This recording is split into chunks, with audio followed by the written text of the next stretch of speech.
Oke, selamat kembali di channel Stock Dictionary Bapak Ibu. Hari ini tanggal 23 Oktober 2022. Kembali lagi di konten analisa teknikal saham. Pada video kali ini saya akan membahas di sektor bahan baku ya, basic material. Jadi ya ada nikel, ada oil and gas, terus ada apa nih, semen, ya kertas. Saya bahas. Baik, oh ya, kalau misalnya mau melihat review IHSG, tonton di video ini ya, batu bara. Jadi saya membahas IHSG ada di sana.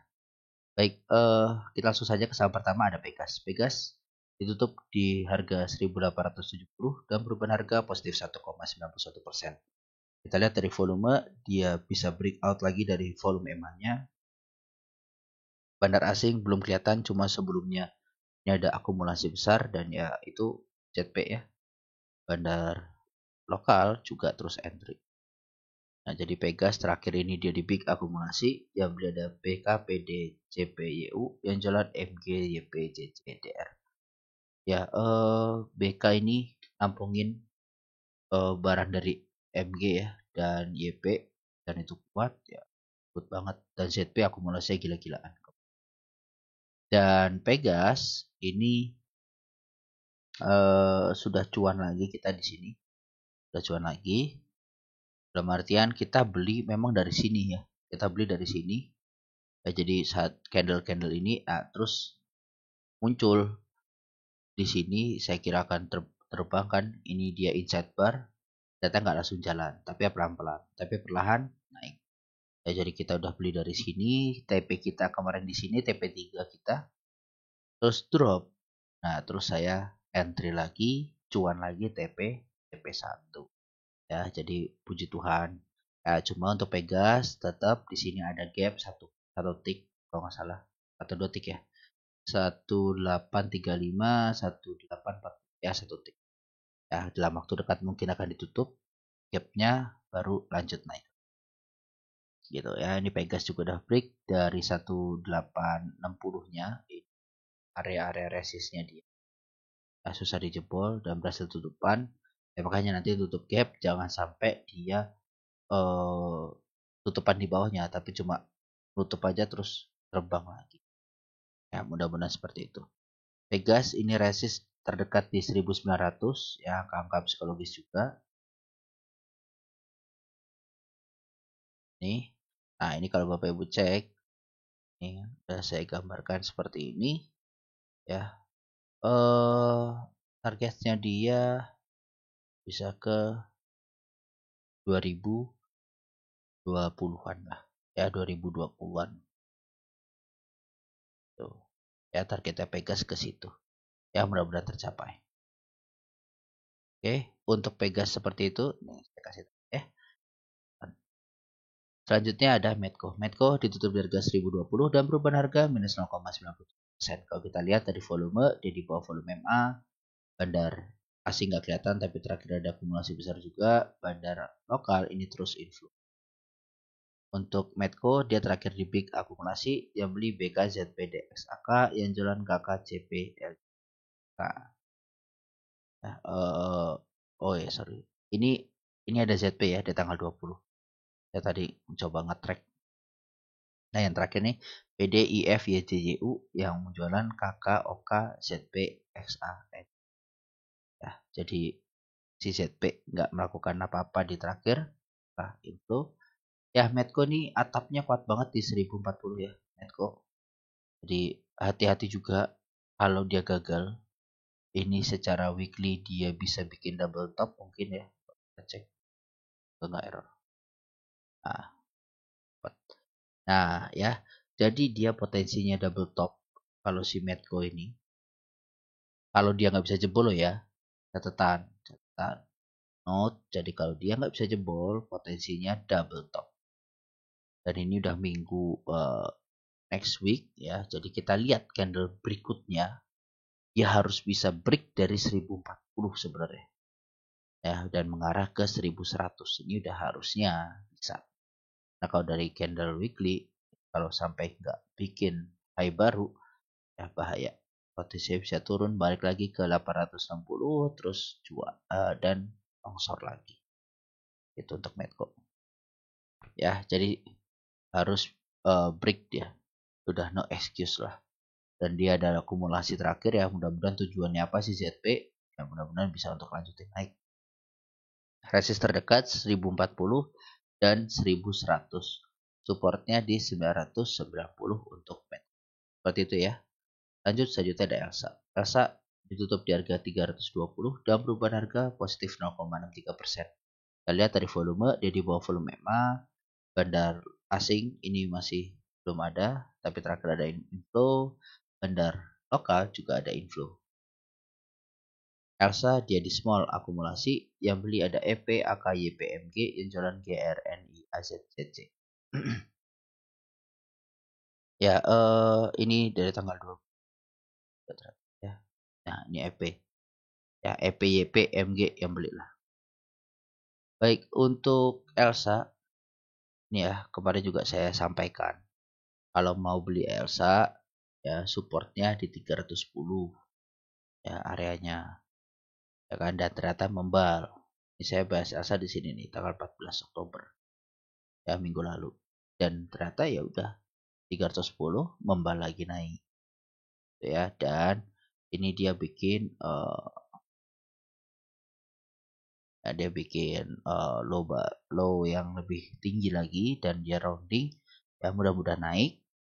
Kalau dia bisa break, potensinya dia break di 32 ini ya, potensinya bisa ke 340-an lagi ya. Untuk Elsa ini harus bisa break 340 seperti itu.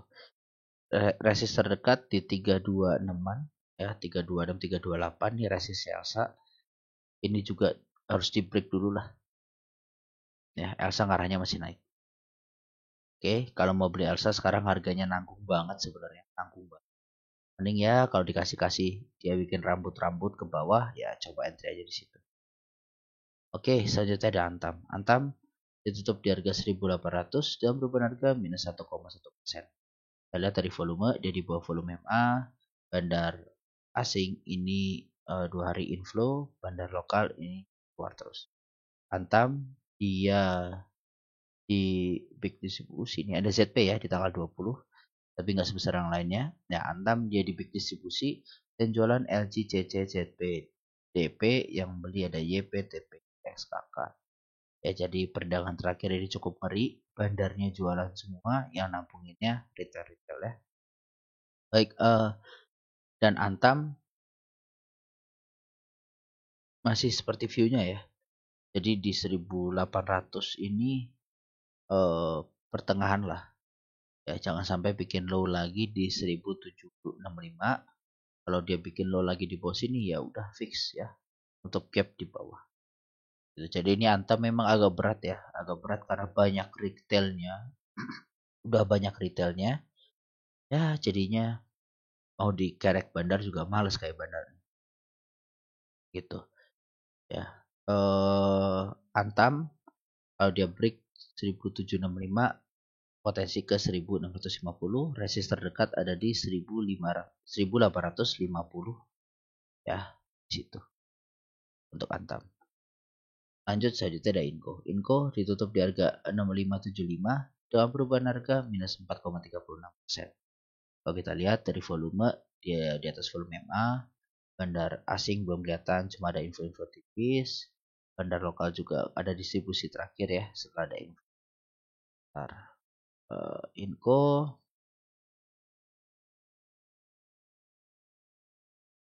lemot. Ya, jadi Inco nih dari tanggal 18 nih udah ada normal distribusi lah, ada YU yang jualan ya. AKBK yang beli YPGR. Inco ini candlenya sebenarnya agak rawan juga, agak rawan. Nah, ini saya hapus saja. Oke, jadi ini agak rawan Inco ini. Kemarin dia bisa breakout di 6.900 ya, cuma saya juga bingung nih, pasar yang mendukung, Inco-nya turun, ya kan? Pasarnya jelek, Inco-nya terbang, gitu. Ya, dan ini kalau kita cek di candle terakhir nih harusnya bikin doji ya, bikin semacam hammer kali. Enggak weekly. Nah doji terus hammer kan. Jadi harus hati-hati nih. Hati-hati double top juga untuk Inco secara weekly. Ya, double top. Jadi kalau dia gagal besok ya potensi turun sampai 57, udah indikasi turun sampai di bawah 6.200 saja. Nah, itu udah hati-hati. Untuk Inco ya, potensinya di double top secara weekly. Gitu. Tapi ini pada kalau breakout ini cakep banget. Karena bandar sebenarnya masih akum, cuma ya jualan dulu lah nakutin retail kali ya. Barangnya kurang, dia jualan dulu, dia guyur. Tunggu aja kalau misalnya itu ya, tunggu di area 6.450-an lah. Ya, semoga membal di situ untuk Inco.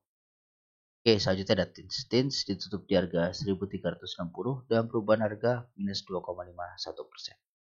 Kita lihat dari volume, dia di atas volume MA, bandar asing ini 2 hari ada inflow, bandar lokal terakhir distribusi sebelumnya ada inflow. Tins dia di big distribusi yang jualan KZ, PK, LG, AK, yang beli GR, OD, YPF. Ini gila yang distribusi KZ ya, tapi yang nampung kecil. Ya, untuk Tins ini bisa dibilang false breakout ya, bisa dibilang. Jadi kalau berdasarkan historinya, supportnya itu ya di 1.370 dan dia sekarang breakdown dari situ. Ya, jadi bisa dibilang false breakout, tapi mudah-mudahan ya ini ya retest saja. Karena ini teman-temannya yang lain juga pada merah semua kan, Antam, Inco, Tins ya. Jadi mungkin ngikut. Kalau Tins bisa kembali naik di atas 1.370 tuh baru menarik. Dan kalau besok masalah masih lanjut turun ya udah biarin dulu aja. Ya nanti mungkin dia membal di area sini di 1.330-an untuk Tins. Ya nanti mungkin membalnya di area-area sini. Seperti itu ya untuk Tins. Lanjut selanjutnya ada INKP. INKP ditutup di harga 9.000 dan perubahan harga minus 0,55%. Kita lihat dari volume, dia juga makin tipis. Bandar asing ini 2 hari kemarin ada inflow. Bandar lokal ini kemarin distribusi setelah ada inflow yang cukup besar. INKP terakhir di big distribusi yang jualan AK, BKP, DZP, yang beli ada YP, KK, JJPU. Nah, untuk INKP sendiri ini masih dalam area sideways ya. Jadi ya support terdekatnya dia 8.800 berapa nih? Ya 75 sampai 8.900 lah. Ada situlah ya supportnya si INKP nih. Nah ini jangan sampai jebol lagi, dia udah area-area sideways lagi. Ya dari atas ini juga ada 1, 2 ya double top, hati-hati ya, potensinya double top harus hati-hati. Jadi kalau dia sampai break neckline-nya di 8.900 nih kayak kemarin ya, sempat jebol untungnya langsung naik. Nah ini jadi sampai saat ini masih aman, tapi kalau dia udah drop lagi ya harus hati-hati. Oke, seperti itu ya. Harusnya sini aman karena apa? Kalau dia nggak bisa naik lagi, nah itu berbahaya. Tapi ini bisa break ya harusnya aman. Ya mudah-mudahan. INKP gitu ya 9.000, next resist ada di 9.200 INKP. Lanjut selanjutnya ada Tekim. Tekim ditutup di harga 7.425 dengan perubahan harga minus 2,3%. Kalau kita lihat dari volume di bawah volume MA, bandar asing ini masih terus inflow. Bandar lokal ini kemarin jualan tapi sebelum-sebelumnya infonya bagus banget. Nah untuk Tekim dia di big distribusi yang jualan AKLJYJ yang beli EPYB GRAI. Untuk Tekim sendiri ini kemarin kita baru TP1 ya area-area sini. Baru TP1 dia rounding lagi naik. Tapi harusnya di plan saya belum batas cut lossnya. Harusnya ya, coba nanti saya cek. Saya lupa juga. Ini 7.600 menjadi area resistnya dia. dan dia membal di situ ya. Mudah-mudahan tapi bisa lanjut naik lagi. Mudah-mudahan bisa lanjut naik lagi. Kenapa? Karena ini akumulasinya gila banget. Akumulasinya bagus sebenarnya untuk surprise takim ya. Neckline-nya dia ini jelas banget. Neckline atas ya. Di 7.800. Sudah neckline jelasnya dia. Dan dia dalam posisi untuk rounding up. Jadi ya kalau mau entry nggak apa-apa sekarang, cuma wajib punya dana untuk average down. Ya harus punya dana untuk average down. Saya hapus. Ya, tekim seperti itu ya tekim ya. Ini ungu area supportnya di area 7.250 sampai 7.200 untuk tekim. Lanjut selanjutnya ada SMGR. SMGR ditutup di harga 7.600 dan perubahan harga minus 2,5%. Kita lihat dari volume, jadi bawah volume MA, bandar asing ini terus masuk, bandar lokal juga terus masuk ya, keluarnya tipis-tipis. SMGR terakhir netral, yang jualan LG, YUB, BBT, yang beli ada CS, ZP, JP, CC, BK. Ya, jadi ini cukup bagus akumulasinya juga di kala penurunan kemarin. Emang kondisinya sekarang drop ya, drop dari resist. Ini warna biru ini adalah drop. Nah, ada kan dia drop. Potensinya mungkin dia akan turun dulu sampai ke 7.400, 7.500. Nah, potensinya ke situ dulu. Kita lihat, semoga itu nggak jebol. Dia nanti rounding naik lagi, itu bagus. Ya, biasanya sih, padahal candle seperti ini harusnya bisa lanjut naik ya. Ini merah ya udah sabar dulu aja, nunggu di bawah aja, mancing lagi karena aslinya juga bagus banget, bandarnya juga bagus banget, jadi it's okay lah menurut saya. Nah, untuk SMGR ini kita udah TP2 ya, yang di bulanan kalau Bapak Ibu ingat. Jadi SMGR ini yang berhasil, ya ada yang gagal ya, SMBR sama INTP kita gagal ya. Nah, SMGR gitu ya, jadi kita tunggu aja di 7.400. Ini arahnya mudah-mudahan masih ke arah ke atas karena dia ada akuisisi SMBR ya, dia tertolong news dan ya menarik gitu untuk dipantau. Oke, selanjutnya terakhir ada SMBR. SMBR ditutup di harga 408 dengan perubahan harga minus 0,49%. Kita lihat dari volume dia juga makin tipis. Bandar asing ini setelah ada inflow ya, outflow-nya luar biasa. Bandar lokal juga ya jualannya masih deras. SMBR dia normal distribusi, yang jualan AT, AZ, AG, SQ, yang beli ada YPCC, DRPD. Nah,